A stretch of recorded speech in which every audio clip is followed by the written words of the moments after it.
If Orlando beats DC, I'll eat a lemon. I will eat a lemon. I'll eat one on camera. I will I will eat a lemon. I will go to my Stop and Shop, grab a fucking lemon, and just eat it whole on camera. Yeah. Yep. They have the chance to be the first 0-10 team in the XFL. So keep it up, Orlando.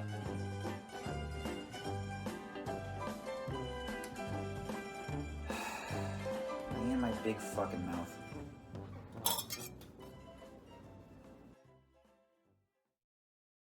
Welcome to the Football Stooges podcast. Welcome to the Football Stooges. Oh, fuck. So this is what I missed last week, huh? Oh. Yeah, they made the bet. Oh my god. Oh, man. I see that kid up on the It's tequila good for your health. salt and Just think lime about it before. that way. It's good for your health. I've been to a few parties. All them vitamins, baby. Oh my god. Bro, Yeah, I got- welcome. I got a Welcome lemon to the in my Football water. Stooges. Oh, I am your host, a very sour feeling Lob City. Wow.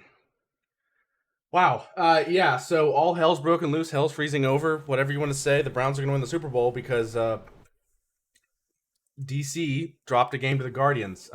You can see my brother in solidarity and sourness, KDF, is here with me, and we're both Also wearing a Stone Sour shirt because obvious reasons. obvious reasons, yeah.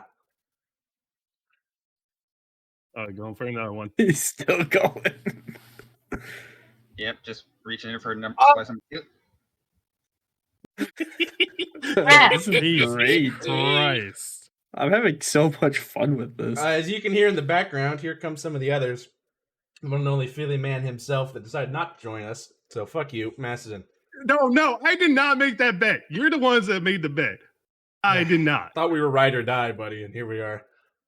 I didn't even say anything. I was just. I don't even know how many of the seeds I've swallowed already. Fucking Phillies are 1-4, 1-5. God. Ah! I cut my lip earlier. Eating. Mine are Something chapped and salty. Mine are chapped and the fucking acid is getting in them. Oh, it stings. Y'all are struggling too much. Also getting my fruits in. I'm eating lemons and drinking cider, so Oh. that actually washed it off a bit. Coming Actually, in as the baseball season is in full swing, so I'm probably taking a bunch of naps. It's Macedon or Mamba, fucking whatever. Whoa, what the fuck? I Baseball's can't back, think. baby! I can't think. Bro. It's back! And the Cubs still Cubbies suck. are back! And they still suck. Cubs are going 2016. They're not going to be last, but they're probably going to be mid because they're still going to do a rebuild. Yeah, they're still rebuilding. It's Ah! I mean, Yep, I'm right there.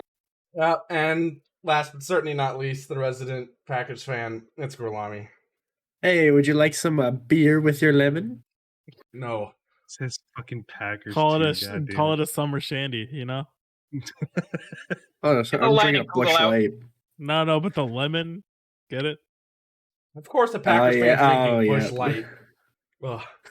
Lightning ass Kugel's fucking in beer. Wisconsin. What the fuck? Come on.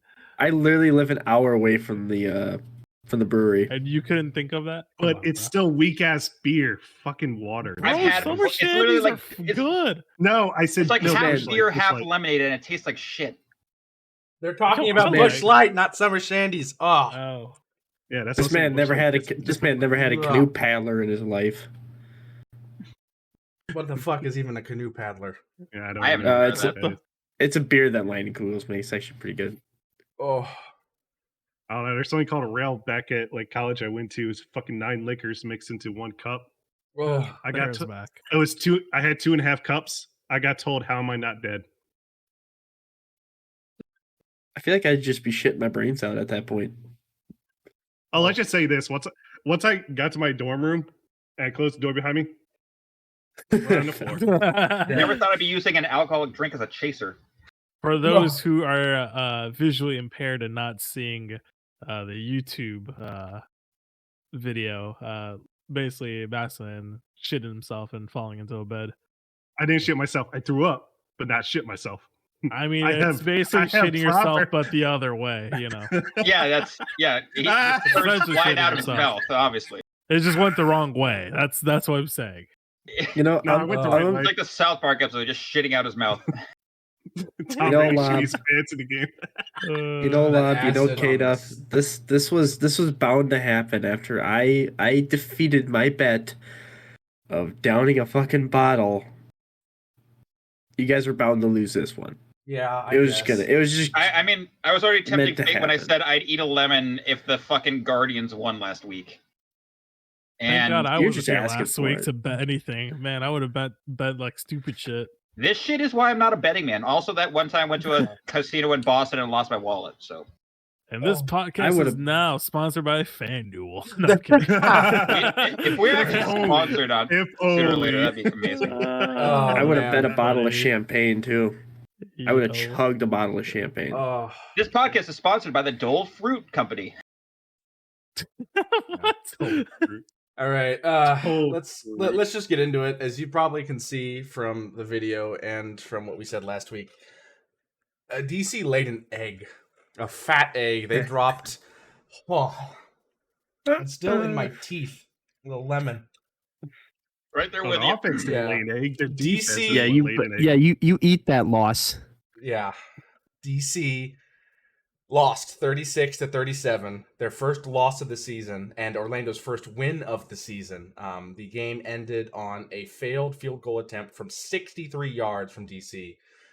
From that former gave- Steelers kicker Matt McCrane, of Yeah. all people as well. Jesus. So Jordan Tamau was the highlight for the DC defenders. Even though his team did not win, he still put up an impressive performance. 21 for 29 for 285, a 9.8 average, 3 touchdowns, an 86-yard longest pass, and 1 sack. Derek King also came in through 1 pass for 12 yards for a touchdown. Just again, Derek King, I think, has the highest completions to touchdown ratio. Like, this guy just, I don't think that record's going to be broken in the XFL ever. His completion percentage is best in the league. Yeah, it's insane. Rushing, 127 total yards from Abram Smith on 18 carries. Also scored 1 touchdown. 7 for 25 for Raquel Armstead. 2 for 23 for Tamau, and Derek King ran 20 yards on 3 carries. Receiving, Chris Blair, 139 yards and 5 receptions. Lucky Jackson, 4 receptions, 60 yards and 2 touchdowns. Josh Hammond, 4 receptions, 30 yards. Briley Moore McKinney, 5 for 29 and 1 touchdown. Brandon Smith, 2 for 19. Jaquez Ezzard, 1 for 12. And Alex Ellis, 1 for 8. They actually did lose 1 fumble from Abram Smith, and their defense was Trash can. able to force 3 fumbles, but only recovered 2 of them, and they also sacked the quarterback 3 times for a negative 19 yards in total. Oh, and also give up 37 points to the fucking worst team in the league. Yeah. Yeah. You guys were tempting fate too much. That's why they lost. They were. Yeah. Thank you for reminding us, Gorlami. Some They didn't start Paxton Lynch. That's why they won. some because random they didn't use some Paxton random Lynch. third stringer on the DC defenders saw this podcast and said, "Them, we're doing it for them. Yeah. I want to see the boys eat a lemon." No Paxton Lynch, which hurts for my mouth right now. Quentin Dormandy, 27 for 34, 329, and 3 touchdowns, only taking 3 sacks for the Guardians. Rushing for them, 11 carries, 52 yards for Jermaine Martin, 8 for 32 for Quentin Dormandy, and 3 touchdowns as well. So a great rushing performance on the ground from him. 3 in the air and 3 on the ground. A high scoring performance from apparently now their star player. And Devin Darrington, 13 carries, 17 yards. Receiving, Corey Latimer, 1 touchdown, 7 receptions, 93 yards. Charleston Rambo, great name, 3 for 63. Darren Williams, 4 for 47. KD Cannon, 1 for 41 and a touchdown. Jordan Thomas, 2 for 26 and a touchdown. Eli Rogers, 4 for 25. Devin Darrington, 1 for 16. Dedrick Thomas, 2 for 10. And no one else had over 10 yards of receiving. Jermaine Martin, my boy, with the -3. Yeah. The Guardians lost 3 fumbles, or fumbled the ball 3 times and only lost 2 of them.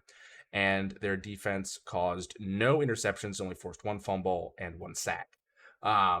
So it was a high-scoring game. DC could not stop Orlando for some fucking reason, and it ended up being a long-ass field goal try that put DC in the losers column for the first time this entire season.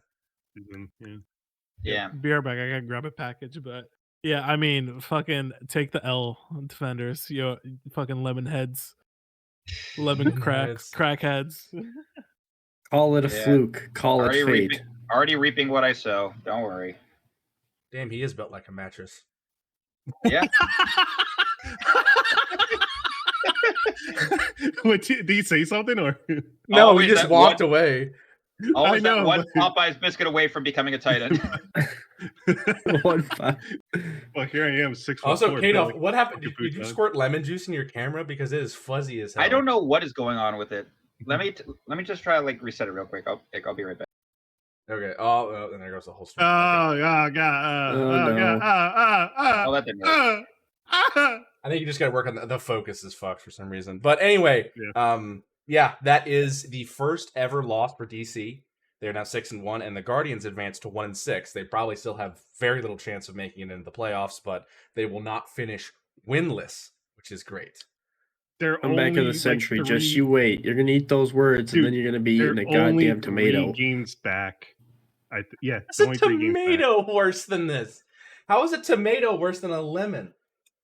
I don't know. If Ooh, you eat it like an apple, yeah. I feel like I don't know. just the texture of a tomato. Just Yeah, the texture. Yeah, probably. eating a raw tomato like an apple is kind of weird, but like I'll do Yeah. like tomato and mozzarella together, with some basil and olive oil, like just like that. That's great. Or Yes, when you pico de gallo's great, like, and that's raw Oh, yeah. tomatoes and raw onions all mixed together with cilantro and a couple other things. So, I mean, yeah. Let's go ahead and go to some of the other games. This was not the earliest game. The earliest was actually the Seattle Sea Dragons. No, taking. Oh, okay. Yeah, I looked at wrong. Yeah. No, I looked at wrong. Yeah, the Seattle Sea Dragons taking down the Arlington Renegades, 24-15 in Arlington. Seattle now advances to 5-2, while the Renegades fall to 3-4, below 500. when did Lob Sea Dragons get so goddamn good? I think they eventually They started to started get good. the things clicking. I think it took them a while After to get their up to speed. Houston. Bro, They've when been did good, Josh just like Gordon, man, bad like, yo, case you got a good bad- ass team. Mhm. bad decisions and losses. Yeah. Lucci. Yep. The Paisan Ben DiNucci out while running for 52 yards on 9 carries, threw 31 for 32 for 266 yards, 1-to-1 ratio, 1 touchdown, 1 interception, and 2 sacks for only 10 yards. Other rushers: TJ Hammond 7 carries for 45 yards, and Darius Bradwell 6 for 18 and 1 touchdown. For receiving, Jordan Vasey 3 for 79. Blake Jackson 4 for 68. Josh Gordon, yes, that Josh Gordon, 3 for 43 and 1 touchdown. Jacor Pearson, 5 for 31. Juwan Green, 3 for 31. Damon Willis, 2 for 14. And then for fumbles, there were none on the total, which is great. Ben DiNucci has had trouble holding onto the ball all year. Their defense caused no turnovers, excluding 1 interception, and only sacked the other quarterback 1 time. So not a great defensive performance from them on paper, at least. Let's go ahead and now look at the Renegades. I'm surprised to still know tearing up for the fumble lemon. how he holds it boys? like this. Mamba. What the kill fuck? him. What the Kill fuck are him. these, these like, fat Flores ass red glasses, man? What are these? What do you think you are, John I Lennon? just bought them.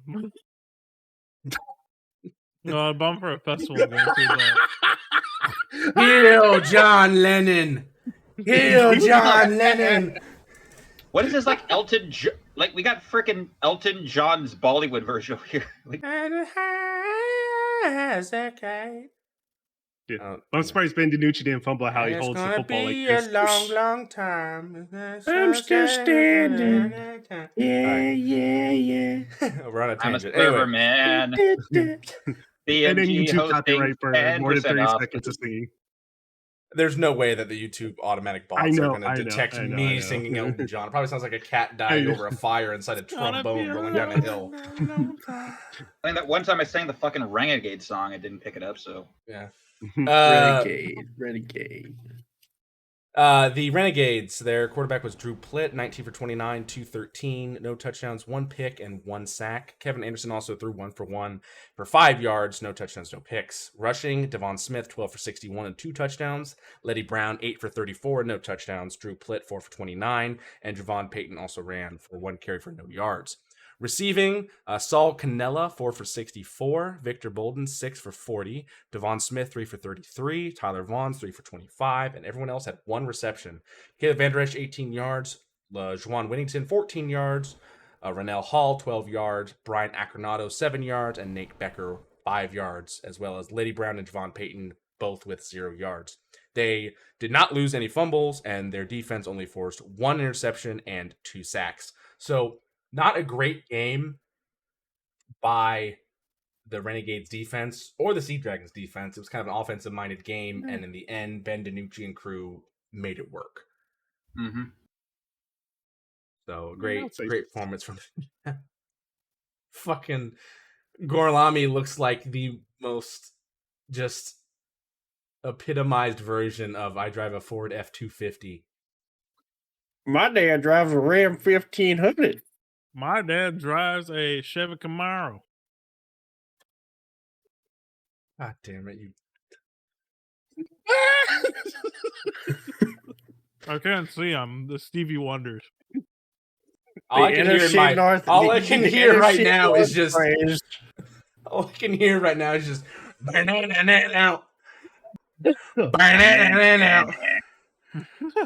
Fucking Christ, you asshole. That's actually how my voice sounds. I have to find sunglasses. Where the fuck am I gonna find these fucking My sunglasses? voice actually sounds like this now too for the fucking lemon juice. Look what I started. Fucking Macedon coming out of the ether. Oh god, I don't even know. I'm over here looking like Hugo Strange out of the 3 of us, out of 4 of us right now. The fuck is going on, fellas? Hold on. You know how far we dropped when we have to do this shit. Can you give us like a PC principal impression, Gorlami? I can't. Oh. No, you gotta do the lip. No, you gotta do the lip. The fucking upper lip or the I can't do it. I can't even do it. Wait, I think I almost had. Yeah, like that. Sort of like that. Yes, perfect. Yeah, there you go. The douchey fucking puts the arms like this, like. Oh, what the fuck? Yo, what's going on? What are you doing? You What are know, doing, Lob? fucked What's up. going on, Lob. PC principal? Lob, you're fucking quite up. frankly, I've quite... Hold on. Here we go. I don't have actual sunglasses. These are the closest thing. So,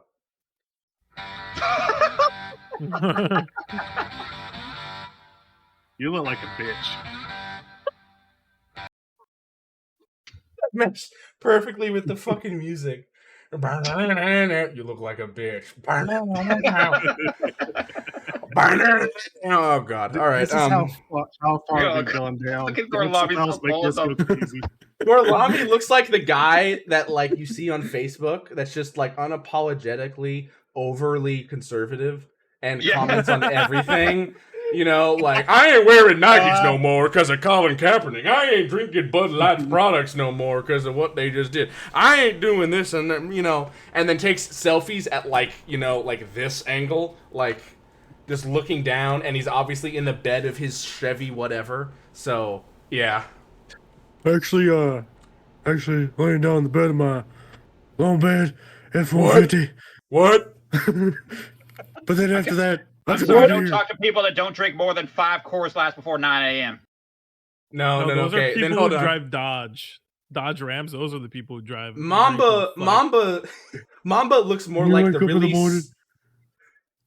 If you wake up in the morning and you don't shotgun a beer, Mamba looks Mamba looks like he's auditioning to be Hugo Strange in Gotham.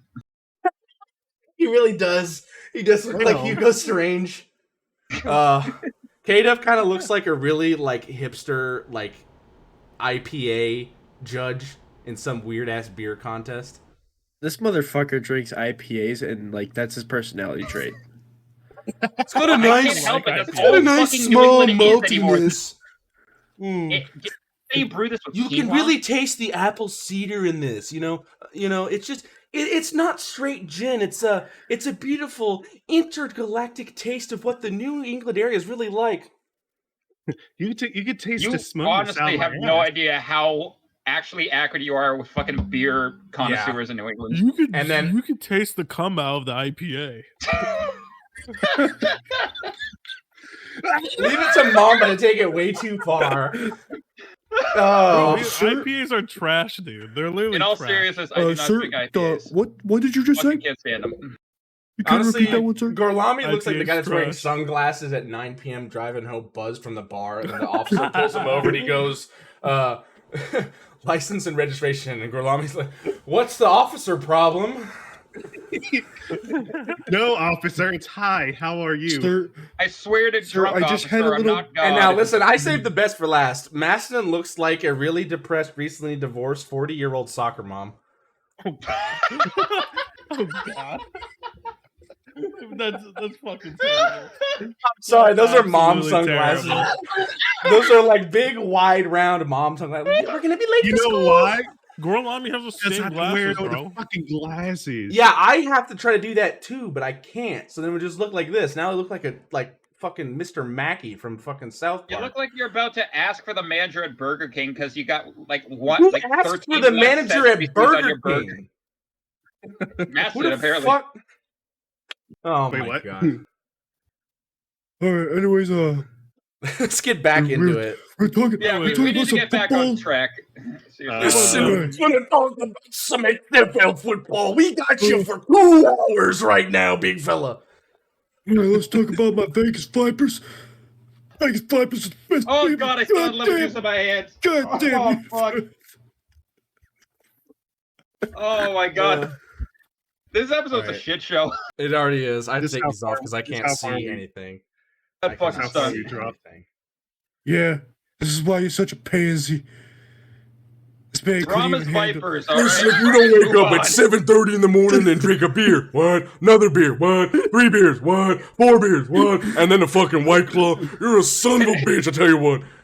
Can I just get a This man- recap with a little bit of Brahmas, what, and a little bit of Vipers, what? What? Heinz Ward is a terrible coach. What? He's a What? terrible football player. What? He did What? chop side, Oh. deep side blocks. What? He doesn't deserve to be in the Hall of Fame. What? He had a first ballot Hall of Famer Brahma's throwing the ball. rattlesnake says What? that Heinz Ward sucks at coaching. Sorry, this sounds like a salty Cincinnati Bengals fan right now.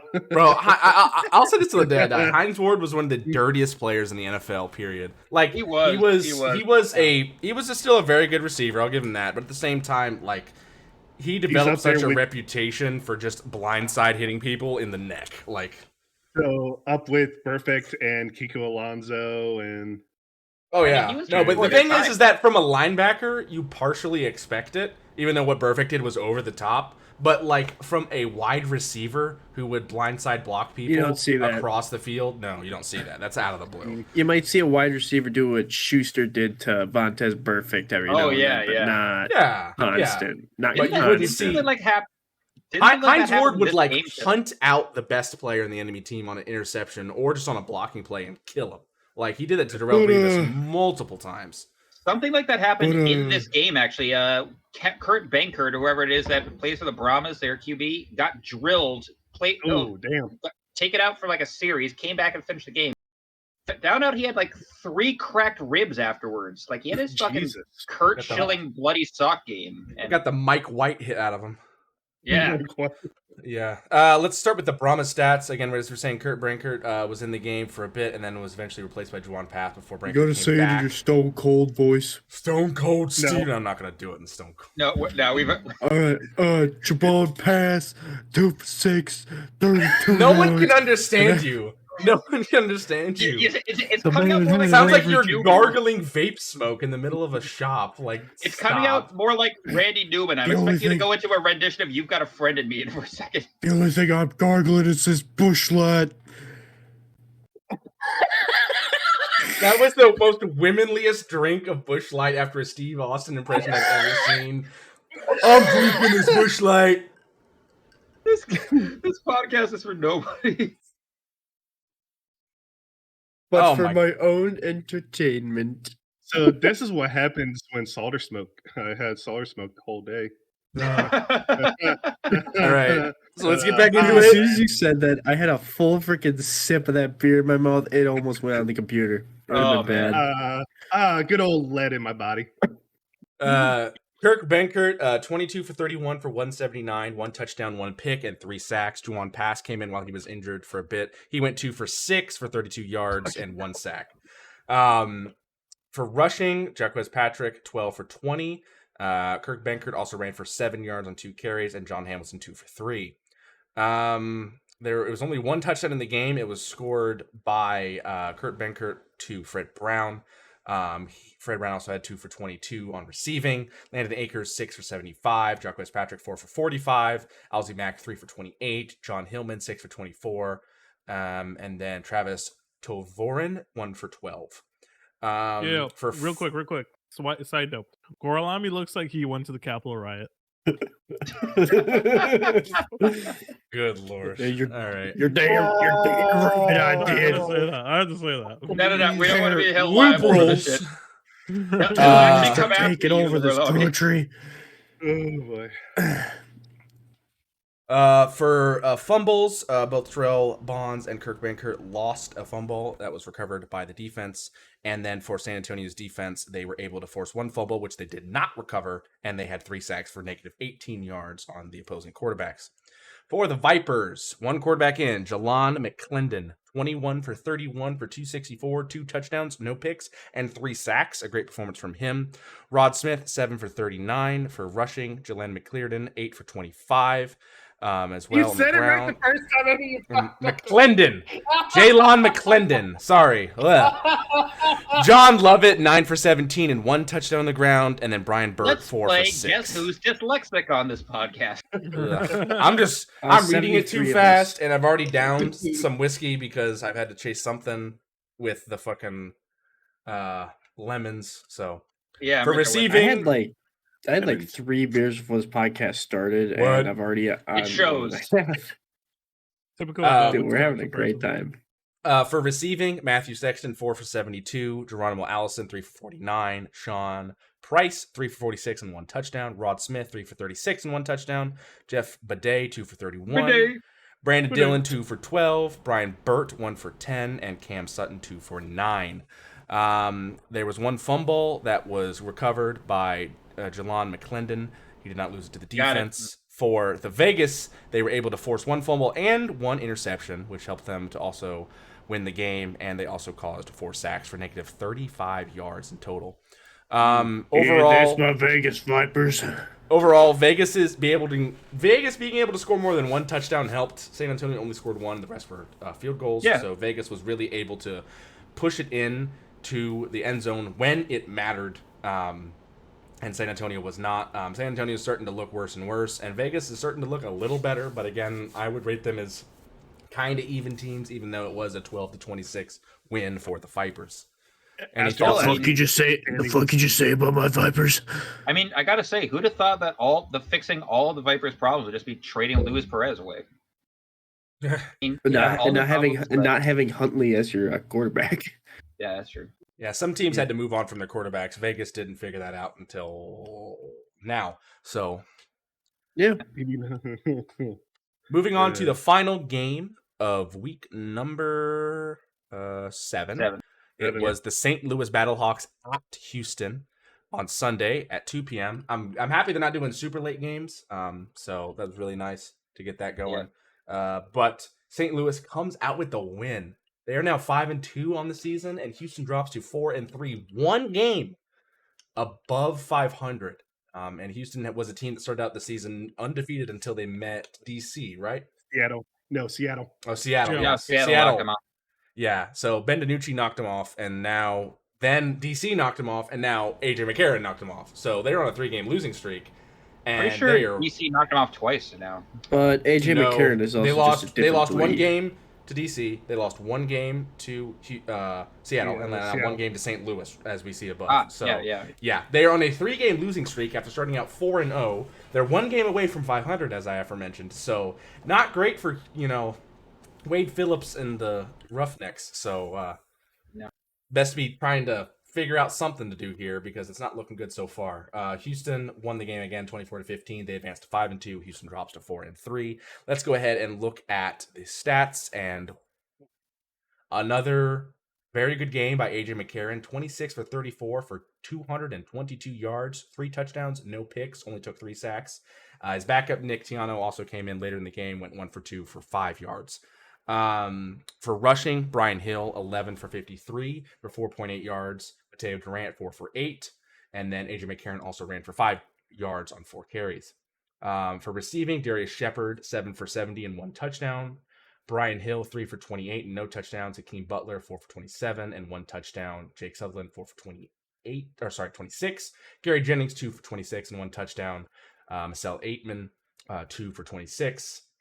Austin Prohl, 2 for 18. Austin Prohl, 2 for 17. And Steven Mitchell, 2 for 10.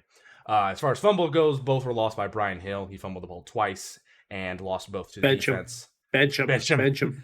And then Bench for the damn boy. for St. Louis, broke the number one rule when you run the they were damn able ball. to recover. They were able to recover 1 fumble and force 1 interception, 2 turnovers in total, and they sacked the opposing quarterback 2 times for negative 14 yards. For the Roughnecks, Cole McDonald had a team EIEI fuck. He went 15 for 32, which is below 50%, 106 yards, a 3.3 average, 1 touchdown, 1 pick, and took 2 sacks. For rushing, Max Borghi, 9 for 46, Cole McDonald, 8 for 40, Bryson Aline, 6 for 39, and Dejon Lee, 2 for 11. For receiving, Cedric Bird, 7 for 50, Deontay Barnett, 3 for 21, 1 touchdown. Terrell Harris, 2 for 17. Bryson Aline, 1 for 6. Justin Smith, 1 for 6. Michael Bandy, 1 for 6. And Ben Putman, 0 for 0. Fumbles, 1 was lost by Cole McDonald. And E-I-E-I-O. Shut the fuck up. And then... I know. Yeah. Houston was able to force... force 2 fumbles and recover them both, but had no interceptions and had 3 sacks for 12 yards on St. Louis. So all in all, this was a masterclass performance once again by AJ McCarron. We said he would go for a lot of yards. We said this would be a coming out party last week, and here we are. Yards was 222, which is still a lot. Wasn't an insane amount, but at the same time, the 3 touchdowns to 0 picks for AJ McCarron is amazing. It's a great stat line. I think this is a game that's going to be really used to catapult him into even higher and higher MVP talking within the league. I'd say that's a pretty safe bet. Yeah, I mean, he's a good-ass quarterback. Yeah, I would say it's him, and maybe I could see Tamu being in the talk. Yeah, for sure. I feel like McCarron has a slight edge because he's been the more consistent of the two throughout the season so far with his performances. Tamau kind of started a little. Yeah, he was very cold to start the year. He's definitely heated up these past couple weeks, but I mean, this past week, I don't know what went wrong. Like, great performance, but we still lose. So. Well, that's defense right there. Yeah, that's more on defense than anything, so I can't really blame him for that. You okay, girl, on me? Are you frozen? I'm just admiring that AJ McCarron. What a fucking man. Oh, yes, sir. Okay, Donald Trump voter, Capitol rioter. What else? True non-believer. Yeah. What? Okay. All right. I actually did storm the Capitol. I don't like cities that much. Bro, the only thing you can storm is Stormy Daniels. You really don't want to Whoa. Anyway, thank you for watching this podcast. Run the damn ball. Broncos. Whoa. I wish. Okay.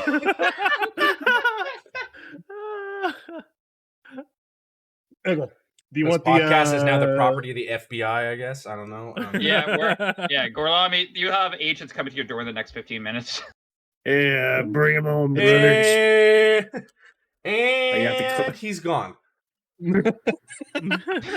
All right, you want the prediction points? Yeah, yes. Let's go ahead and the talk. Claymore Roombas took care of the FBI. All right. So did you add in what I said? I did. They're both 2 and 3. I put 2 and 3 for them. Okay, because so because Gorlami and Mamba were not here last week because they were both either concussed or probably wanting to concuss themselves because they were at a Blackhawks game. I'm still they were. suffering from the symptoms of my concussion. Then why are you drinking beer? Why am I wearing sunglasses? The light hurts my head. Help eases the pain. Oh, all right. So basically, what happened is we took the averages of our three, so me, KDF, and Maston. We took the average of our win-loss for that week, and we gave it to both Mamba and Gorlami just to keep everything kind of even. So with that in mind, puts us at 2 and 3. No, 2 and 3 for that week. That week, you guys both got 2 and 3 as your win-loss. You guys fucking suck to get us a good average. Look what happened! Right here! Look at that! You couldn't predict Upset City. You couldn't predict Upset City like that. And he's never going to be I'll eat one on camera. I will go to my Stop and Shop, grab a You fucking guys done with that lemon, lemon and yet? just eat it full on camera. I'm done. Yeah, I finished that a while ago. They have the chance to Look be how first happy 0-10 they are. They're team just in like, the XFL. yes. Finally won a game. They have to eat We lemons. don't totally suck. Yeah, some fucking losers have to eat lemons. Yeah, so let's pass it over to the head statistician, Macedon, that's going to give us the bottom to the top of the list of the leaders. Okay, who bottom total is Gorlami at 19 and 10. So went 2 and 3 that's because I drank way too much beer. 6 beers, 7 beers. I'm next at 20 and 10 with 3 and 2 this week. Welcome to the bottom of the board. K-Duff is next down here. K-Duff is next at 20 and 7. He went 2 and 3 this week. Still in third. I'll take it. Then it's Lob with 22 and 9. I'm still 3 in and 2 first. this week. And Mamba is 25 and 9. We went 2 and 3 this week. I didn't even vote for shit last week. It's my fucking fantasy football league all over again. Dude, in all seriousness, like it kind of averaged out, but I was like, fuck it. Mamba picked Seattle over Orlando. He fucking lose everything else. I had Gorlami pick Vegas over San Antonio because fuck it. Why not? And then everything fucking else lose. Staring down the camera with that fucking look. Yeah, it would have been the same. But I'm not even looking at my camera. I'm literally just looking at. So I'm about four games back from Mamba, which is interesting. And we currently have week 8, 9, and 10 left to go, and then the 4 teams of 8 will be placed in the divisional championships. And the week after that, it will be 2 weeks after that they will have the championship game. It looks like they do something similar to the NFL where they do the what were you saying? Look at the standings. Look at the standings. It's fucked up. Tight. So, So the top 2 teams will play each other from each conference to eventually be able to get into the final game. Now, obviously, the North is a lot more stacked than the South. The North standings are currently DC at top 6 and 1, then a tie for second, which is currently held by St. Louis. They are 5 and 2 over Seattle, who's also 5 and 2. Then the Vipers at the bottom at 2 and 5. For the XFL South, it's pretty bad. Their best team is now Houston, who now has dropped to 4 and 3. Then the Renegades, who are 3 and 4. Then the Brahmas, who are 2 and 5, and the Orlando Guardians, who are 1 and 6. So at the current moment, it will be Houston versus Arlington, and DC versus St. Louis, which means the Seattle Sea Dragons, with a 5 and 2 record, which is better than any team in the XFL South, would be out. Which is a rough thing to consider, but also it's just how the cookie crumbles. Yeah, also, Orlando still has a chance to win the division. Patriots have also been able to fail that hard with like a 10 and 5 record and still not making the dance. Yep, because it's like 3 games left. I mean, and if Tampa Bay made it in the playoffs this year with a that's just because because their entire division sucked. There's that, and also sucked Tom Brady's dick. There's that too. Let's go into predictions next. Yeah, let's go into the predictions. First game we have is Vegas at St. Louis on Saturday at 1 p.m. Eastern. I'm taking St. Louis by 10 in this one. All right, my turn. Give me the Battlecocks by 7. No, 14. 14. All right. Yeah, I gotta go with the Battlecocks at like 12. I need the points. Gorlami? Yeah, I'm gonna have to go with my Vegas Vipers by 3 with the upset. Interesting. I'm also going to go Battlehawks by 8. Okay. I will make this prediction. If Vegas does fucking win, I will chug fucking rum and Dr. Pepper. Very nice. I'm keeping my mouth shut from this. Rum and Dr. Pepper. Yeah, So yeah, it's gonna actually be tastes like really good. that much rum and this much Dr. Pepper. No, more like this much rum and this much Dr. Pepper. Oh dang, that's still gonna be a lot. Remember the fucking mug I had for my beer? Yeah. That's what I drink out of. What rum though? What rum are we talking? You almost said Cap Morgan, didn't you? It's Kraken. Kraken's You know what? okay. You know what? I'm gonna jump in on the bet. I know I stuck with my Vegas Vipers to win, but if Vegas wins, I'll slam a tumbler of a mimosa. I don't do Which is bets. like- All right. I got a pretty decent sized tumbler, so We're aware. I just didn't know that's the drink you were gonna go Why with. are we chugging the mixed random drinks? I didn't say I'm gonna have a lemon meringue pie. I said I have a lemon. because I go crazy wacky stupid on mimosas. How many did you have before this podcast? That is the most white girl thing I think I've ever heard you say. Yeah, you go wacky. I also drive a Ford F-150. Pity. All right. Next up, you want to be white girl wasted. Next up, Arlington at Orlando. So Orlando is another home game. This one is on April 8th at Saturday, 4 p.m. Eastern. I don't believe Orlando's changed. I think DC came in and underestimated them. And even though Arlington is worse, I don't think they'll do the same. I still think it's going to be close. Orlando's going to have that kind of high of winning a good game. Arlington's going to have the high. I think they just recently beat... No, they lost. So they're coming off a loss. So it's kind of tough because Arlington does kind of suck, but Orlando also sucks. So I'm not completely convinced that one game was a turnaround. I think it's still going to be more the same for Orlando, and I'll take Arlington by 5. Let me go Arlington by 7. Yeah, let's do that. Just for shits and giggles, Orlando by 3, just because of chaos. I'm going to take Arlington by 10. Arlington by 10. Wait, we say Arlington? Okay. Yeah, Arlington by 10. And then K-Duff. Yeah, I think we're going to see another win by 1 point, but it's going to be for Arlington. Is that right? All right. Next up is Houston at San Antonio. And I think Houston is on a 3-game losing streak, and I don't think they want to stay like that. And also, when we look at the coaching battle here, it's a lot to a little. I think it is going to be a masterclass game as far as the entire team is concerned for Houston going up against San Antonio, and I will take Houston by 12 over San Antonio. And that game is on Sunday, April 9th at 3 p.m. Eastern. Take it away, Mamba. Let's go Houston by 10. All right. Houston by 7. I'm going to go Houston by 14. Houston by 11.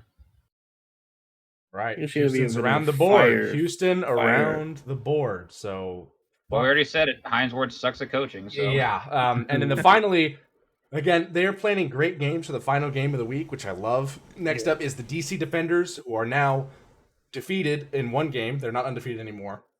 They are going all the way to Seattle to play the Sea Dragons, led by Ben DiNucci and the team. That game is on April 9th, Sunday at 7 p.m. Eastern on ESPN2. Very excited to see this game. I definitely want my Sea Dragons to win this game. They need to win this game because they need to make up games above them, because they're not only battling DC, they're battling St. Louis for the top 2 spots in the division, and they're close to both. If DC loses, then there will be a tie between them and Seattle, and if St. Louis wins.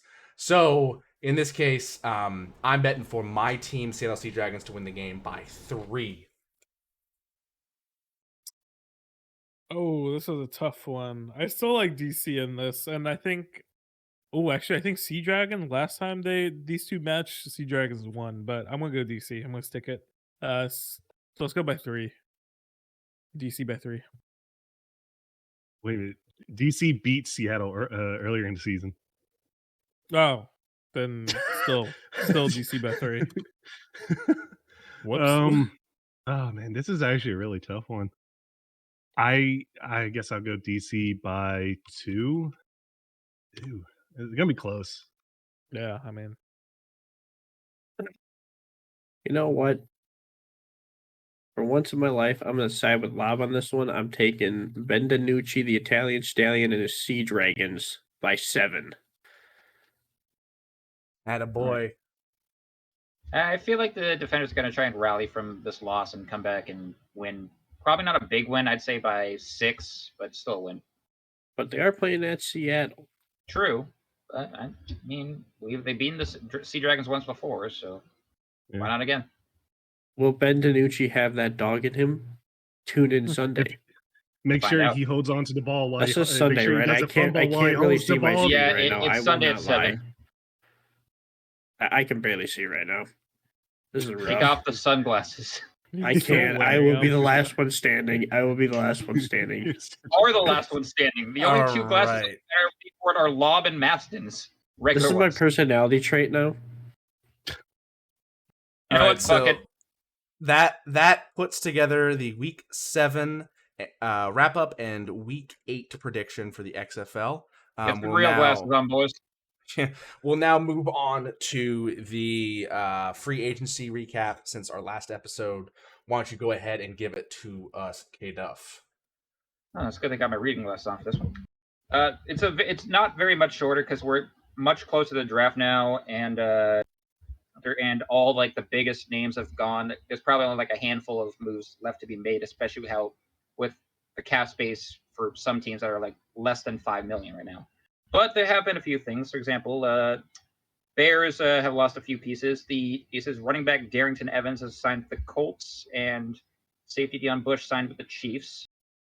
But they did get back Texans defensive lineman Rasheem Green on a one-year deal. And the Raiders have added on 2 new former Patriots. They added on quarterback Brian Hoyer for a backup role on a 2-year deal. And they also have a new wide receiver and punt returner coach in Danny Amendola, if anybody remembers that name at all. So, yeah. We need to rename them to the Vegas Patriots. Yeah, because you got Amendola, you got McDaniels as coach, Dave Ziegler, their former personnel manager, as GM, Jimmy G, Ryan Hoyer. They would have had 3 if they kept Jared Stidham, but instead of trading him. But that's neither here nor there. Other minor stuff. We've got Tyreek Hill announcing he's planning to retire after his contract with the Dolphins runs out in 2025. Really? Yeah, I was kind of surprised by that too. That came out earlier today. He wants to do other stuff.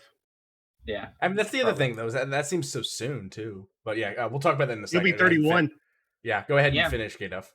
There's two smaller more things. John Elway also announced he is no longer with the Broncos front office after his contract expired back on March 15th. So that ends his tenure, fucking up Denver for I don't even know how many. He got a Super Bowl out of it. That's more on the back of Peyton Manning, but sure. True, but still, he got him. And some more optimistic news. Bill safety Damar Hamlin. We all know his situation last year. Had a visit at the White House this week with President Biden, and where he discussed that he should be able to return to the gridiron. He doesn't know at what point though. He's still going through testing and rehab, I believe, but he's very optimistic about being able to play football again. So that's a good thing for him, I'd say. Yeah, very good. Yeah, that's good. Yeah, they definitely need to make sure everything's safe with him and precautions, and maybe he even gets a heart monitor in his heart that he can play with. I don't know if they have that technology yet, but with the amount of padding you wear, there probably is something. Yeah, especially at the NFL level, there's probably something that they can work out. For sure. Yeah, I'm glad he's going to be able to get back into it. But the 2 big things that I want to talk about was first, we'll start with Tyreek Hill retiring. What are your guys' first thoughts about that? Even though this is a 2-year preemptive retirement thing. Kind of. I guess he knows that his prime is gonna pass soon-ish. Maybe. Like once he hits 30, 31, like the cheetah might not be so fast anymore. Yeah, I don't know. Interesting because Miami picked him up probably for the long run. They did And send him to this a pretty came out long of nowhere. contract. It was kind Yeah. of a bit of a long one. In 3 years in the NFL is about as long as the average salary. I mean, the average career, and for most players. Yeah, I guess because he's gone the Super Bowl trophy already, or the chip, or the ring. Yeah, he's already gone over the mountaintop. He's gotten something that thousands of players go their entire lives without seeing. So, I'm not surprised he went to Miami initially because Miami's like a fun, nice place to live. So makes sense. Yeah. Do you think he's a Hall of Famer when he retires? Oh, that's probably not first ballot, but definitely probably further down the line. Like he was a major weapon for Mahomes in his early years. So I feel like the Hall will recognize that somehow. I'm not going to say he's a first ballot, but it depends on what he I don't does know, in the next couple seasons. Like if he goes off the next couple seasons, I could see it. I mean, I still think, like, I don't understand, like, if he wants to do something other than football, by all means, that's his personal choice, but I don't think he's anywhere out of his prime yet. He had one of his best statistical seasons last year, being thrown the ball by, 3 different quarterbacks because none of the 3 could stay healthy enough because of their fucking head injuries. So, I mean, it's not unheard of that for, like, wide receivers to retire in their prime. I mean, retire in their prime, Jesus. I mean, look at Calvin Johnson. I was going to say, Megatron. Fuck. That's because Detroit Sterling Sharp is fucking dumb. Yeah. Sterling Sharp, yeah. Sterling Sharp. And it's like, I mean, like, wasn't Sterling's because he got, like, nearly paralyzed on one play or something? Yeah, he couldn't stay healthy. Yeah.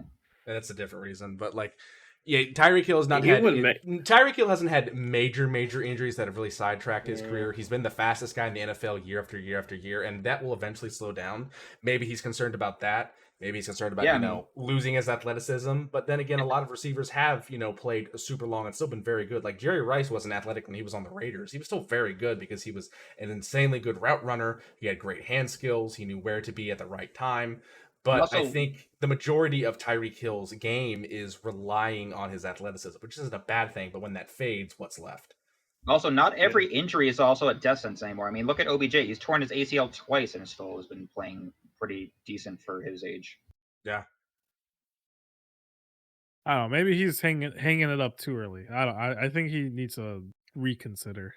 But at the end of the day, it is his personal decision. And if he doesn't want to play football, if he pulls an Andrew Luck, he pulls an Andrew Luck. Thankfully, he's doing it a couple years in advance and not the day of, like Andrew Luck did. Which that's Indianapolis. That's a different situation because that's Indianapolis. Yeah, I don't blame Luck. I think he probably wanted to do it in a different way, but at the same time, he was so concerned about his personal health, which should be at the forefront of a lot of things that you're considering, especially in such a violent game, that it just came off wrong. So wrong. I know. Also, to help Adam Schefter set it out before he even had a chance to say it. Yeah. Classic Schefter. Which he almost did again with fucking Brady's false retirement 2 years ago. So yeah, Schefter just has a really bad habit of trying to like pull the trigger before or athletes can even decide for themselves. So that's the other thing. With all the people going to Vegas and with rumors about Brady going to Vegas, do you think this was something that Brady was going to do, but eventually got sidetracked, possibly because of family issues? I don't know. No, it's because Josh McDaniels wants the sloppy seconds of Bill Belichick still. Oh God, I think Brady wanted to keep playing football. I think he did, but if he went to a different state, especially Vegas, I don't think there was any way that he would have been able to have any type of like ability family to see life. His kids. Yeah, which he obviously cares a lot about, So all right. I mean, he did say one tweet saying, "You think I'm going to come back to the NFL? You try adopting a new kitten that your daughter wanted." Or kid wanted. Was it his daughter? I mean, Brady will be on I forgot what he has for the kids. table for Fox. No, he will. He's also got that minority ownership deal with the Las Vegas Aces, so that was probably some of the rumors. Yeah. So in my mind, and again, this is just speculation. I don't have any sources, but I feel like especially after watching that retirement video he posted, the real one where he was on the beach. He was very, very tearful. Like, and he wasn't for his first one, which obviously was fake. Because not fake, but what didn't turn out to be true. So, I feel like there was something else going on with the whole situation of family and what was going to happen with that kind of forced him to kind of retire a little bit earlier. So, yeah, I don't exactly know how that could have affected the situation, but I feel like it was something that kind of forced him to think about retiring a bit early and eventually go forward with that decision. What do you guys have any thoughts on that? Or honestly, I think you hit the nail on the head with it. Yeah. So pretty much said. The only other thing I want to talk about, another quarterback that we all kind of have talked about. Wait, where is it? Where's the fucking? There it is. Quarterback we all talked about that actually might be going somewhere different. The reports have come. There goes your yeah. Reports have come out that since the Packers are continually shooting down any and all offers that the Jets have currently made for Aaron Rodgers, there are now rumors swirling that the Packers will actually start to discuss with other teams. The forerunner of those teams is the 49ers. Yeah, I've been hearing about that too, and I've been taking it about as seriously as the actual calls that like they'll just got to trade Mac Jones and land Lamar Jackson. Yeah, but what does the Packers not like about what Jets is offering? Does anyone know what probably they're want offering? like 3 first round pick. So the Packers are being extremely stingy. I mean, I guess so, because you're paying them a shit ton of money. I think it would be interesting to see if the Niners include a quarterback with that trade, because if they get Rodgers, they don't need to have Lance and Mr. Irrelevant Brock Purdy. They could totally trade Brock or Trey to Green Bay and say, hey, you now have a quarterback competition. You're going to get more press, more publicity. You're probably going to have the option between one of the two quarterbacks, either of which could be great or bad. And I think they're both... Are they both ND State guys? Trey Lance and Jordan Love? Are they both ND State? I know Trey Lance was North Carolina. No, Brock Purdy was Iowa State. No, Jordan Love. Jordan Love's like Utah. Boise. I thought it was Boise. Boise. Yeah. So you could throw that at them, maybe a first or a couple first rounders and maybe some other smaller picks, and you could say, hey, here you go. Here's a quarterback. In case Jordan Love falls flat in his ass, you have another guy coming up that could be a really good guy for a rebuild. Yeah, a Ute. So it was a Ute. Utah State. It was like Utah State. Okay. So yeah, you could go with that. I could see a much more advantageous deal. Also, San Francisco has a more complete team than the Niners do right now, or than the Jets do right now. Yeah, Jets. They have a better defense. They have more options to pass the ball. They also have a way better O-line, and I think they're more in the forefront of immediate contenders, and they could afford to give up a ton of picks because they could just be like, burn them. I don't care. We're gonna get a ring. You know, they were a game away from the Super Bowl on a final pick of the draft who tore his weenus, and they had to eventually sub in a guy who's played in the NFL for 13 years, who's been on 17 different teams. So they were missing everyone but a quarterback, and now now Garoppolo's gone, which is great, free up cap space, and now they have either Lance or Brock Purdy to choose from.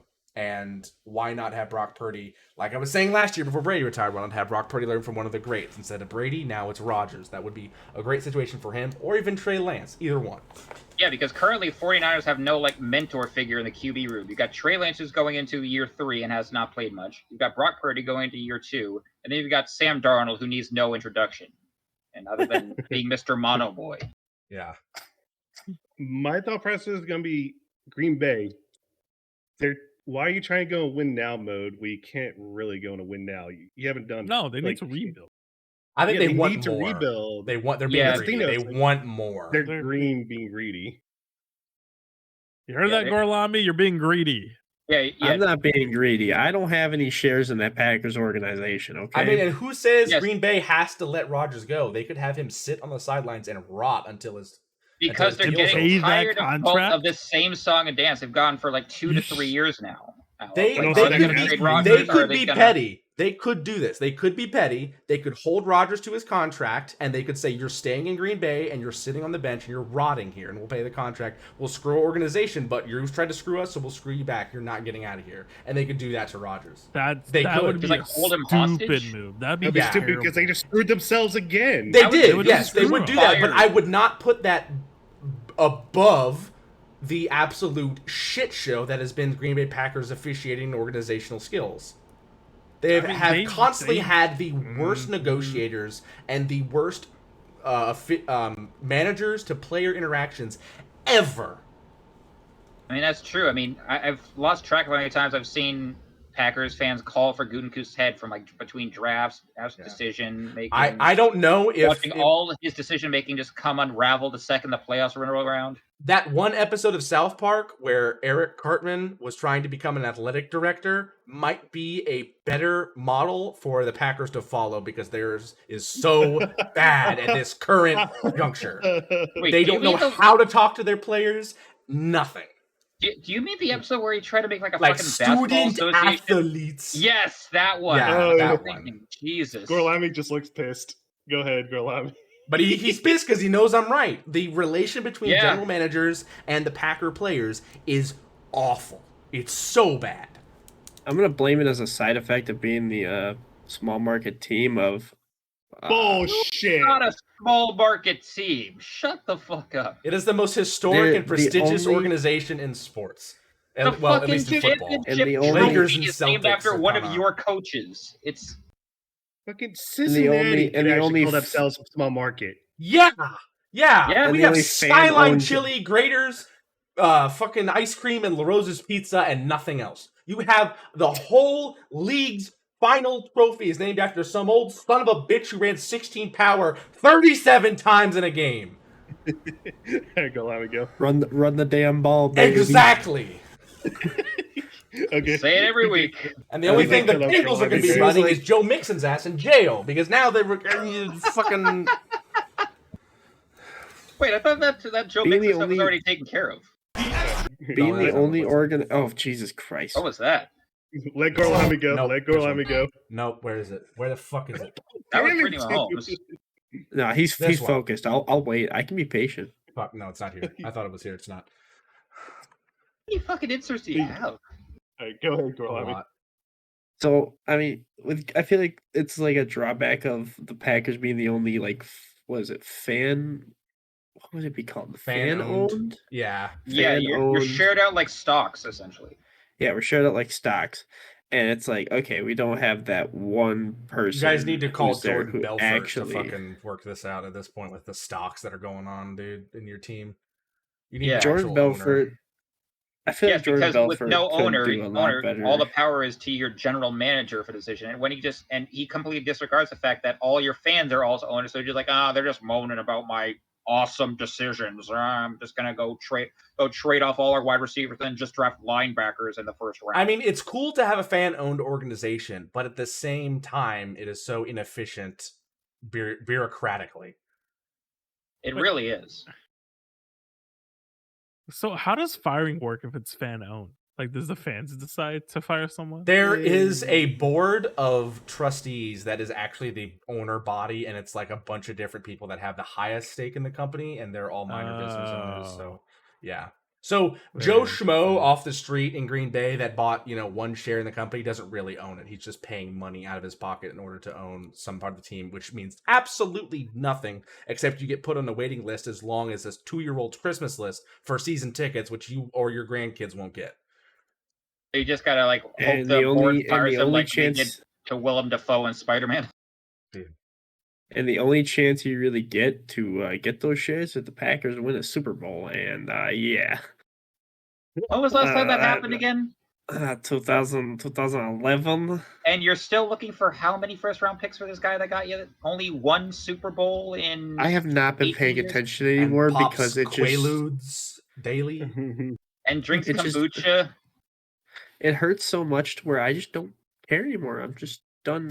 I'd rather watch the true my. Quadzilla AJ Dillon throw the first pitch at a Brewers game. What? Okay, All right. Saquon Barkley got Your nothing on GM that ain't man. no Howie Roseman.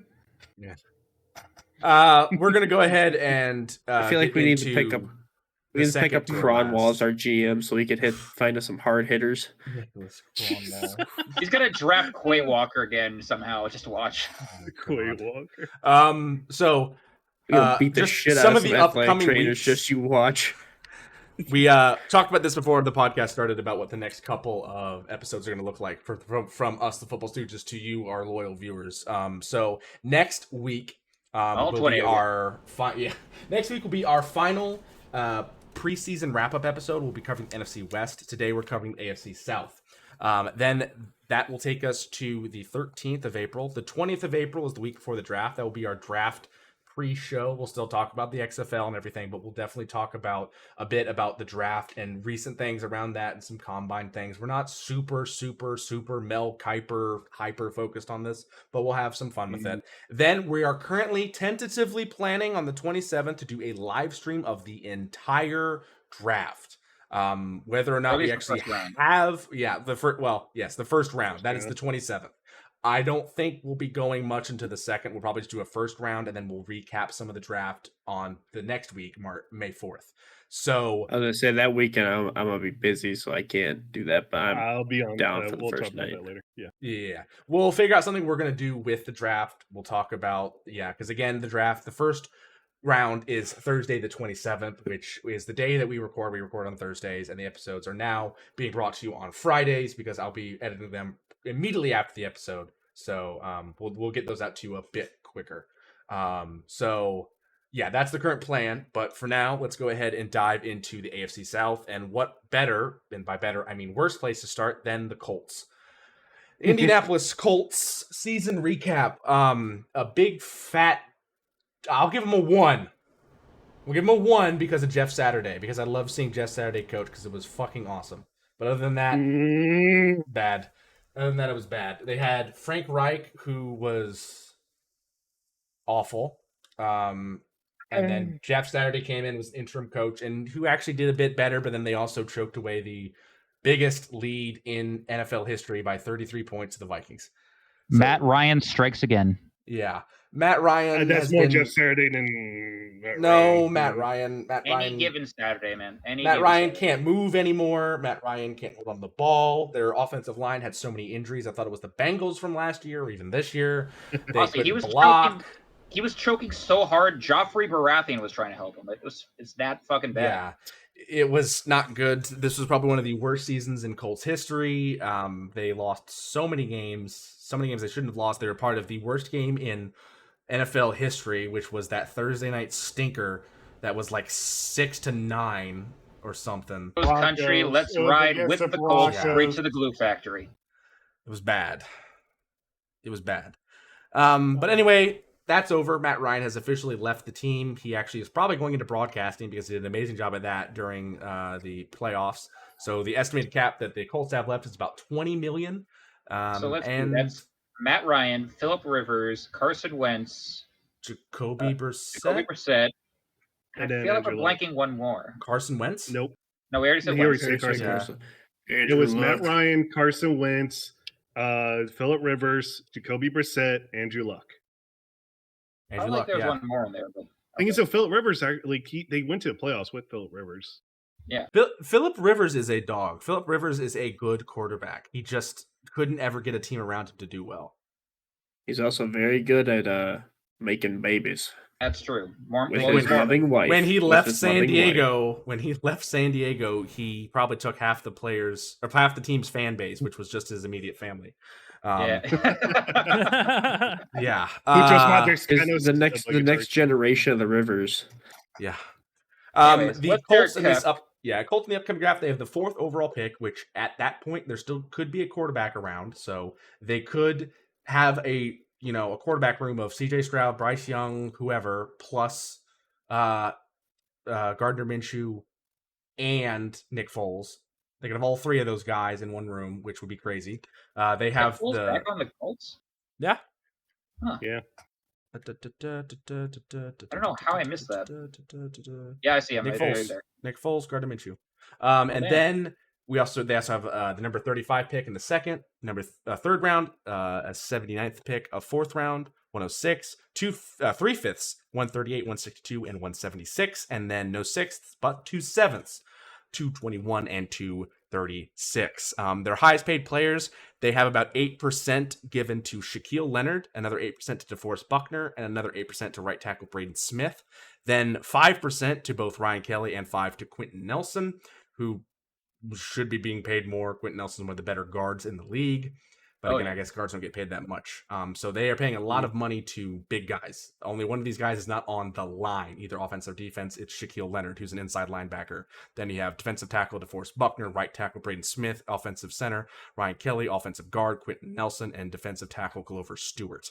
Not to mention Jonathan Taylor is not being paid a ton of money, and he'll probably get paid a bit more, even though he had a bad season last year from his really good season. After everybody else who didn't draft Alvin Kamara first overall drafted him first overall, and he didn't really pan out. Well, because Jonathan Taylor still has a rookie contract. That's why. Is he? Yeah. Huh. He got drafted in like 2021. Oh. Yeah. So at this point, let's look at some of the people that they have not re-signed, and probably at this point in free agency, they will not re-sign. Obviously, Matt Ryan has left the team and is probably going to retire if he hasn't already. Defensive end Yannick Ngakoue, who is 28. Not Ngakoue. So that I'm surprised about. Yeah. They might be not looking his way. They might be working on a deal. I don't know. Guard Matt Pryor, free safety Rodney McLeod. Wow, interesting name. Defensive end Bang Bangao. Bangao. Oof. I think that's Benogu, actually. It's Rodney McLeod. Yeah. That's actually McLeod. McLeod is McLeod. I've heard Rodney McLeod. I just didn't think that was McLeod, but that is. It is. Tackle Dennis Kelly. Safety Amari Watts. Punter Matt Hack. Cornerback Tony Brown, and wide receiver Kristen Wilkerson. Yannick Ngakoue is the biggest name out of there, along with Rodney McLeod. Rodney McLeod is 32, so I can understand that. They're going through a rebuild. They don't want to sign a third-year-old to a bigger deal because the older you are, the usual more money you make at your especially position. At a skill position. Exactly. And then Yannick Ngakoue, they might not want to be setting aside all that money for a rebuild. So whoever doesn't, if they don't end up signing Yannick Ngakoue, then he is probably going to go to another team that'll pay him a decent bit because he's a very, very good edge rusher. I don't think he's all-star level, but he's still very good. Right. It's not to say they don't have the cap space left. I think they saw like $28 million left over for this year. So something could definitely be done with some of these pieces if they want to retain them. All right, I got the hot take here. They're not going to re-sign their punter. They're going to bring back Pat McAfee. He does not want to come back to Germany. He's getting way more money doing what he's doing now. Much more pay for IRL shit. Yeah, but he can recover his own onside kicks again. I don't think he's young enough to do that. Yeah, and also he said "fuck Jim Irsay." Everyone is saying "fuck Jim Irsay." I went to a fucking wedding in Indianapolis back in November where everyone was saying "fuck Jim Irsay." Yep. Then let's look at who they've signed already. Linebacker Bobby Okure from Indy has left to New York. Samson Ekbom has signed from San Francisco. Kicker Matt Gay from the Rams has signed to Indy for $22 million. That's a lot for a kicker. That is a lot for a kicker. Matt Gay's a good kicker. I'll give him that. But at the same time, that is 2 years, $13 million a year. That's way too much for a kicker. Linebacker. They didn't really have a good kicker with the Colts.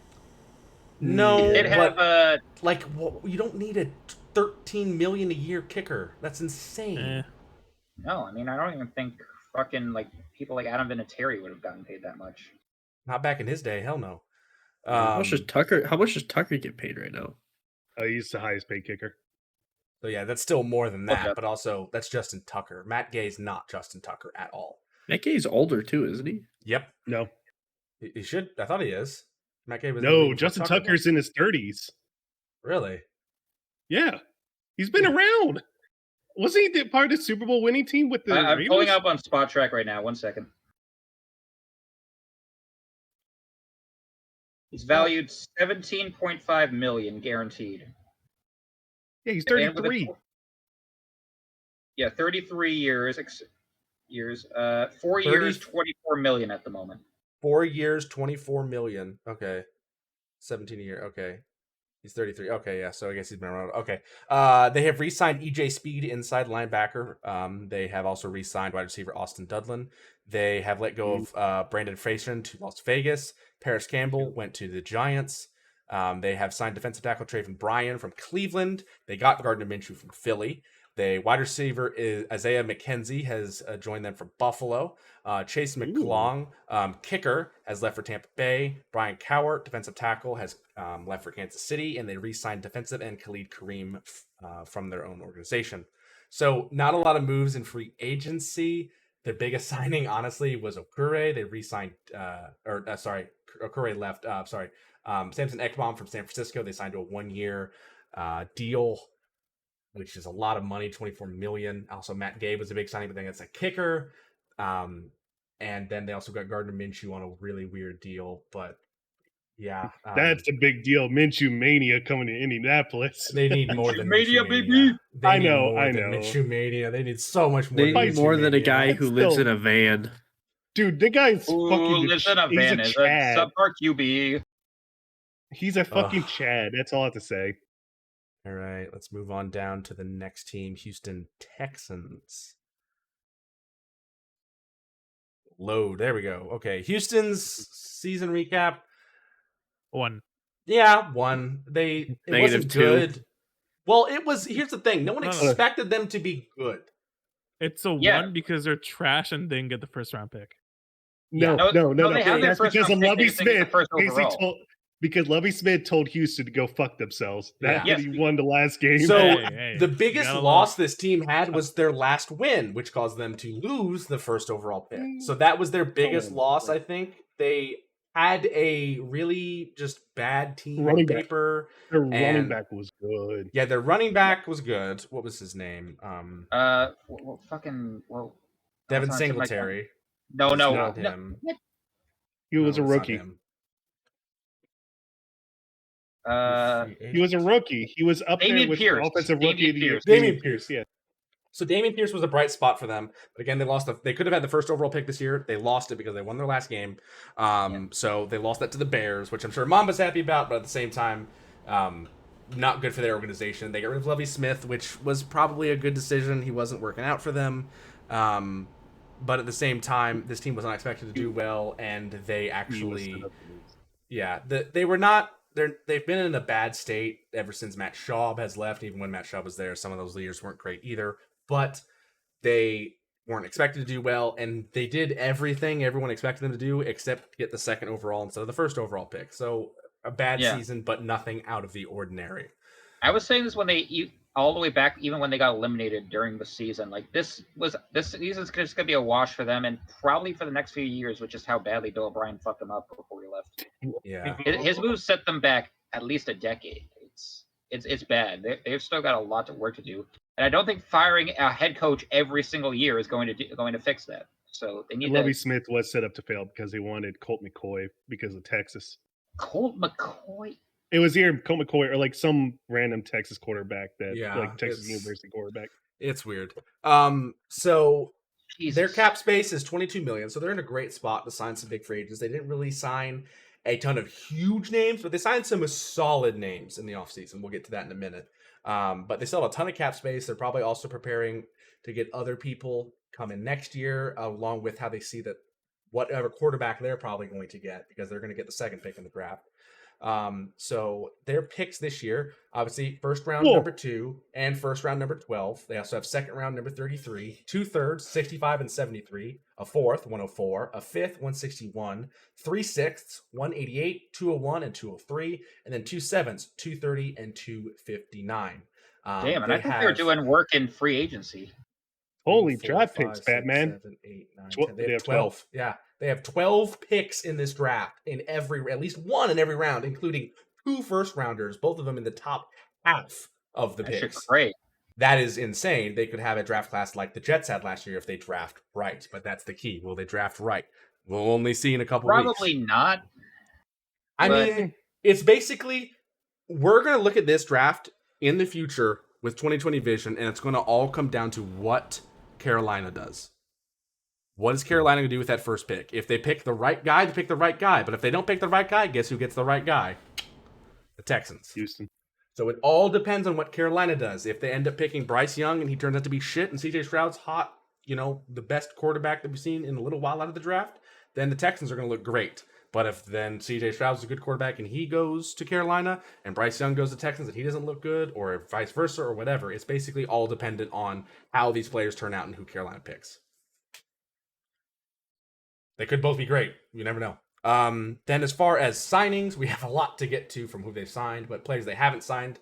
Center, Justin Britt. Guard, AJ Cann. Defensive end, Mario Addison. Defensive end, Rashid Green. Outside linebacker, Kevin Pierre-Lewis. Running back, Rex Burkhead. Yes, 32-year-old Rex Burkhead. Inside linebacker, Neville Hewitt. Wide receiver, Chris Moore. Running back, Royce Freeman. Quarterback, Jeff Driscoll. Linebacker, Blake Kazman. And safety, Jonathan Owens. I was forgetting where we sent Burkhead off to after he left New England. Yeah. Not a lot of names they want to re-sign. Some of the ones that you can kind of tell who's kind of important on the league by who has market value from Sports Track. Only ones are Rasheem Green, who's a 25-year-old defensive end, and Jonathan Owens, who's a 27-year-old safety. Probably also, guys that are worth a bit more they don't want to. I'm pretty sure Rasheem was the guy I said in the free agency thing went off to the Bears now, so he's with them. Yep, it's him. They want to do a rebuild, and so a 27-year-old Jonathan Owens might not be the best thing for them. As far as who they have signed, they have a lot of names here. Ready. Onyeka Okonkwo has left for Cleveland. Robert Woods has signed from Tennessee. Jimmy Ward, free safety, has signed from San Francisco. Sheldon Ratkins has signed from the Jets. That is the defensive tackle. Dalton Schultz has actually gone from Dallas to Houston, staying in Texas. Fuck you, Dallas. Yeah. Andrew Beck, fullback, has signed from Denver. Case Keenum, quarterback, has signed from Houston. Yes, he's still alive. Timion Smith has left for Denver. Tight end Jordan Atkins has left for Cleveland. Inside linebacker Denzel Perryman has signed from Vegas. Defensive tackle Hassan Ridgeway has signed from San Francisco. Mike Boone has signed from Denver.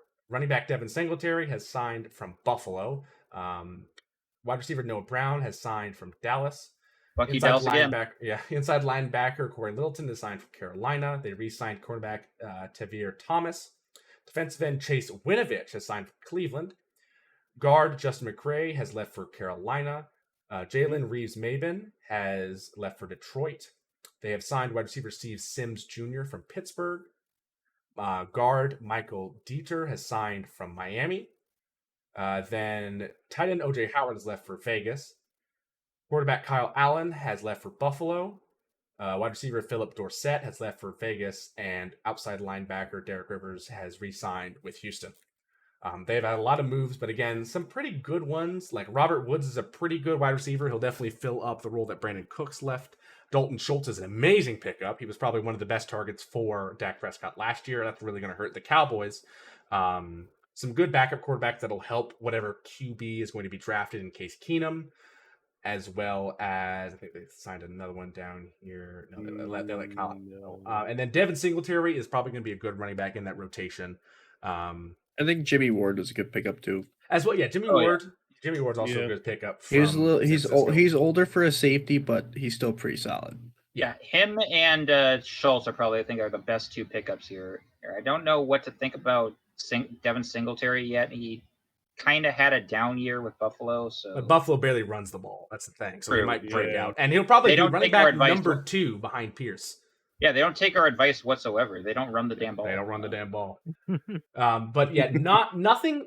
Maybe besides Schultz was blockbuster because I mean I don't know how they let Schultz get out of Dallas for that little money to Houston, but here we are. I think everyone was too busy freaking out about them cutting Ezekiel Elliott to care about Schultz. I never forget that Ezekiel Elliott's last play was as a center. Oh, where he got fucking God. bulldozed by the fucking 49ers front wrecked. seven. He's just said that he has interest in the Bengals. I'm like, no. Yeah, I wouldn't want him either. Oh, they I were wouldn't saying want him Ezekiel either. Elliott they were saying Ezekiel Elliott to the Eagles. I'm like, Nobody wants Zeke. No, Zeke. We're not feeding No. Zeke. We saw what happened last time he got fed. All right. Anyway, moving on to Jacksonville, who had the best season out of any team in the AFC South. Ezekiel Elliott, the reincarnation of Eddie Lacy. except he's not as heavy. Ash Tubby. He's as Tubby. Jacksonville had a pretty good season. Not only did they actually beat the Los Angeles Chargers in the playoffs to advance to play the Chiefs in the divisional round, they nearly beat the Chiefs in a very close game that came down to a very bad turnover at the very end by a young and now getting more good experience, not on an Urban Meyer team, in Trevor Lawrence, excuse me. So, yeah, I get it. Yeah. Jacksonville, I would honestly probably give them a 8. I agree with Madsen at least a 7, honestly. I would say an 8. No one expected choice. them to get that far, and they were a pass or two away from getting the AFC Championship in Trevor Lawrence's second year. Yeah. Now he's going on his third. So this is a great improvement. The coaching change looks awesome. Their personnel look great. They're adding more pieces. They're moving things in. So I think it's a great opportunity for them to continue to build with this team, and it's starting to look scarier and scarier for other teams playing them. They just need to really improve their defense. Yeah, all they really need to do was nail down some consistency throughout the organization, and I think they're finally kind of getting that now with Doug Peterson at the helm. Prime position with everybody else being down in the division. Now the only problem is that we need to kind of work on like the discourse between him and the rest of the front office, because like the whole draft last year, like it kind of put on display because apparently like Shad Khan and Trent Baalke and Doug Peterson all wanted different first overall picks, and I guess Baalke got his way and they drafted Trayvon Walker. Yeah. All right.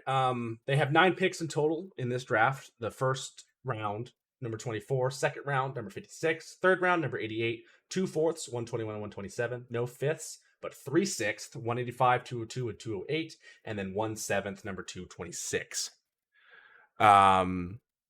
Let's also now draft picks right there.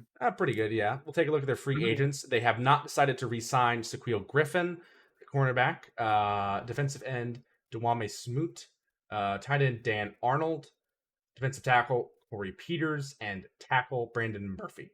I forget, is Shaquille Griffin the Griffin twin that's missing a hand, or is that the other one? I thought the one that was missing a hand retired, and Shaquille Griffin. Yeah, the one that has a hand is still. That's him. Oh, yes. Okay. So he's only 27, and he's not been re-signed. Yeah, so with that hand, that's Shaquem, isn't it? Yeah, they've got very similar. They've got very similar names. So yeah, people always do it with twins. Then for people who have signed or have left the team, right tackle Jawan Taylor has left for Kansas City. Adrian Key, outside linebacker, left for Tennessee. They re-signed safety Andrew Wingard. Tight end Chris Manhertz has left for Denver. They re-signed defensive tackle Adam Goltz. Cornerback Trey Hendon has re-signed with them. Ernest Johnson has signed from Cleveland. Defensive end Michael Dogby has signed from Arizona. Henry Mondo has signed from the Giants. Josh Wells, right tackle, who filled in for their injured Tristan Wirfs, has signed with Jacksonville. And then Marvin Jones has left for Detroit. So not a lot of moves. They lost a decent amount of people, and they haven't signed many more. So I'm interested to see what they're planning to do, because they really need some defensive weapons. And I think the only biggest signing I would kind of see here was bringing back Wingard, who was a pretty good safety for them, and then pulling in defensive end Michael Dogby, who was a mid-level player for Arizona. What's their cap situation look like again? I think I missed it. They had decent amount of cap. Yeah, they have $10 million, which is a lot still. And they're paying their highest paid players, Cam Robinson, 9.76 in cap percentage right now. as well as they have a good line too. Brandon Sheriff did an amazing job. Great. Yeah, he's an amazing lineman. As well as Ken Robson. Obviously, they're paying a lot of money for a reason. Christian Kirk did not perform to this level of money, but again, I don't know if Megatron could perform to that level of money. Neither could I. I still don't think he is wide receiver 1 material, so it's kind of odd that they paid him like it last year. But they did franchise tag to Evan Ingram, which is good. So yeah.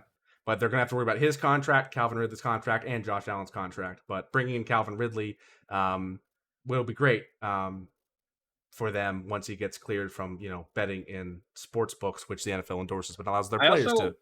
I also heard that Calvin Ridley is going to make history as the first NFL player confirmed to be wearing the number 0 on their jersey this year. Because apparently the NFL is allowing that now. It's the number of games he's the number of games he played last season. Yeah. He just has to remind everybody. Exactly. Yeah. The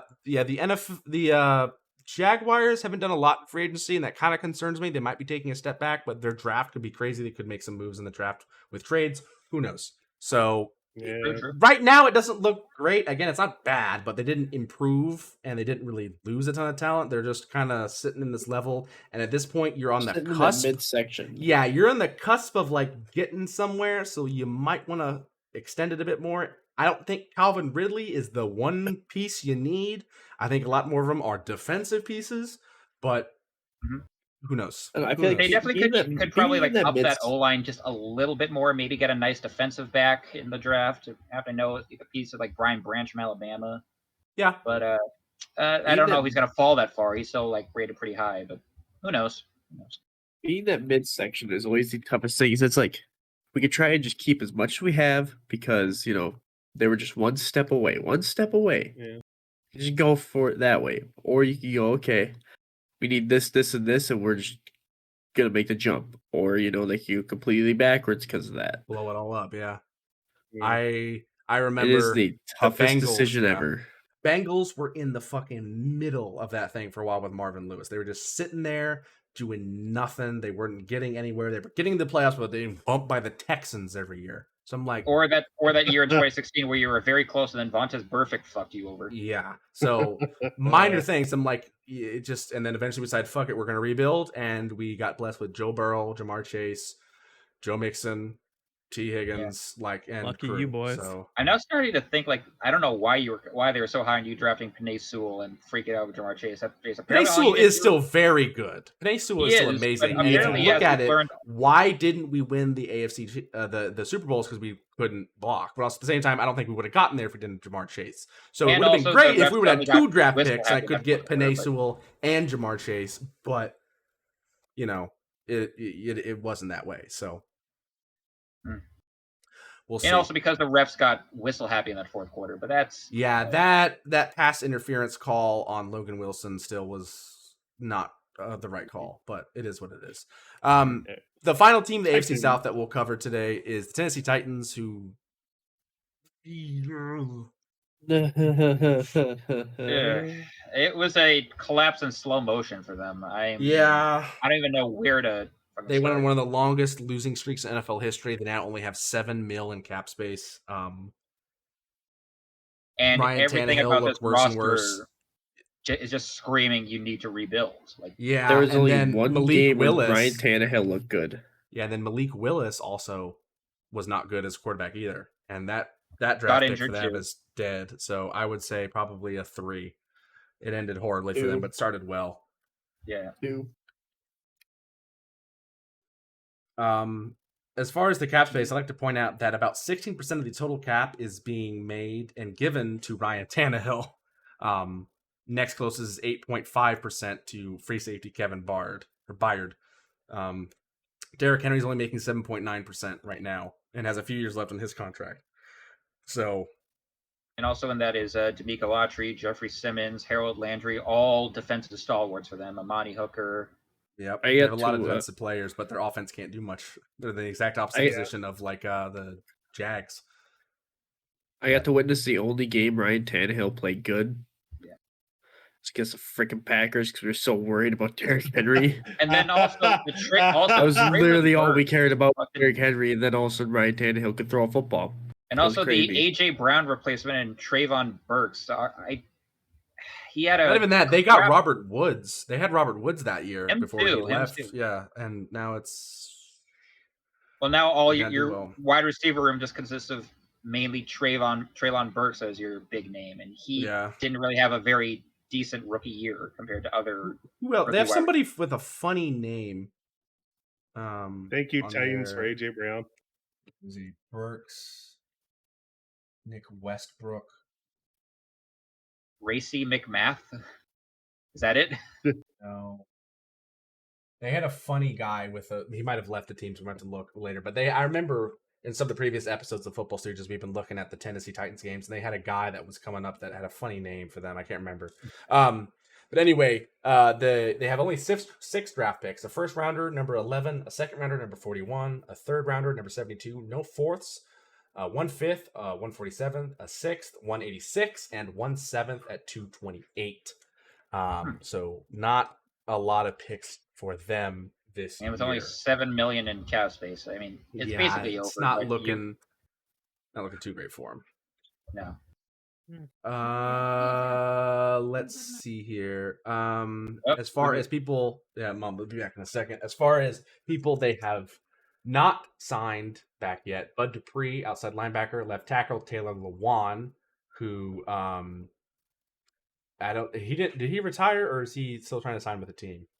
I don't know. I know Bud Dupree is still linked with the Steelers, so he's probably going back to them. Taylor Lewan could be a good picker for somebody, but he was the highest paid tackle at one point in the NFL, so there's a lot of money that's going to be given to him if he goes somewhere.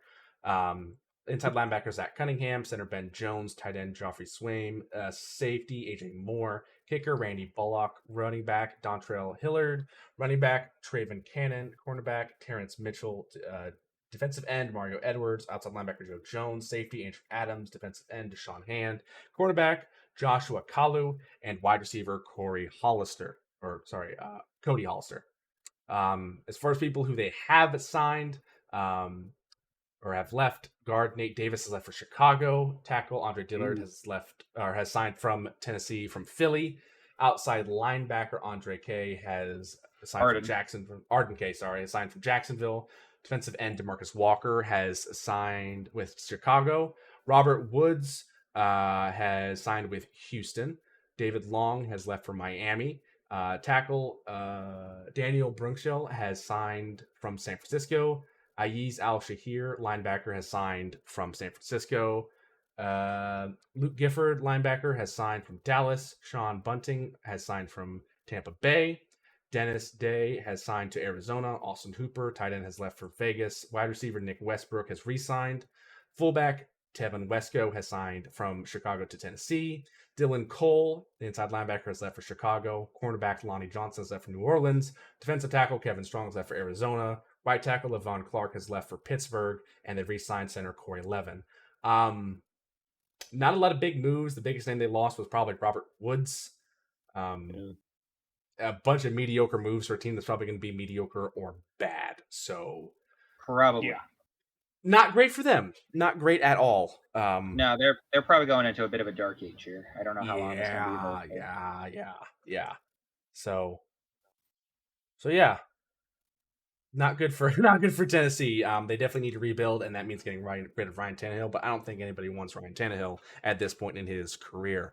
Nah, he would be best to probably hang it up once his contract is done here. He's not. I don't see his career progressing much more forward from where he is now. So yeah, I think that pretty much wraps it up for this week. For us, we've had a lot of segues and transitions and funny interactions. Do we have any questions on the previous video? Let me check. Let's see. We do. It's a comment from Muzzy. Let me just put my glass on for this one. He just said, "Let's go." That's it. God damn it, Muzzy. You needed no. He said, "Let's go." Oh God. He needed glasses for it.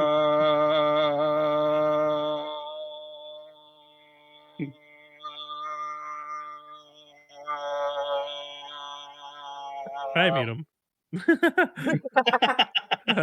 All right, listen here, you son of a bitch. You gonna stop that shit right now? All right. This topic. Yeah. So we'll be working on getting you the videos a lot quicker. I know that it's been a rough recent release of a couple, the last of them, but if you're listening to this episode, this should have been released the day after we recorded on Friday, April 7th. So we'll get this out to you as quick as possible in the upcoming weeks. We hope you enjoyed these episodes. Hope you continue to enjoy them and be ready for the draft as it is soon upcoming. Enjoy the XFL. It's starting to wind down. But that also means the USFL will start when? When does USFL start? Actually, it's either this month or next month. I'm trying to look. I think it's my eyes still feel sour from the lemons. It's perfect. We're getting football league after football league, segue after segue. I don't know if I want to cover the CFL. April 16th. Oh no, that's 2022.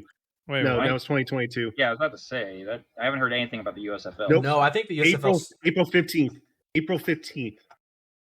That is so next week. Next weekend. Next Saturday. Yeah. So next week we're gonna have a chock full episode. We are going to have my goodness. Next week is going to be 2 weeks. 2 weeks from now. No, April 15th. Right? That's next Saturday. Yes. So next week we are going to be covering the start of the USFL.